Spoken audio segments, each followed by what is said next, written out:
Allah qadını elə yaradıb ki, xanımı, qadını Allah elə yaradıb ki, qadın biz deyirik incədir, zərifdir. Qadın güclü atanın yanında zərifdir. Qadın güclü qardaşın yanında zərifdir. Qadın güclü kişinin yanında, güclü ərin yanında zərifdir.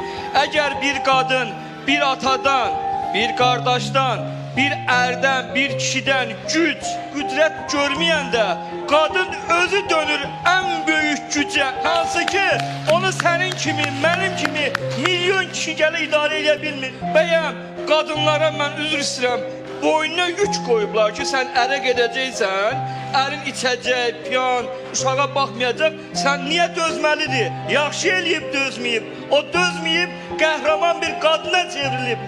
Sən zərif, incə bir qadından qəhrəman bir qadın düzəltmirsən. Onun əsl potensialını üzə çıxartmırsan. O məcbur dönüb bir kişiyə, uşağına görə, uşağını böyütsün, uşağına sahib çıxsın. Bunu sən eləmirsən. Bu günləri küçədə gəzən bütün qızların arxa fonunda qüvvəti zəlil kişi yanır. Bunu yadda çıxartmalıyız. Təşəkkür Sadiq bəy. Arada indi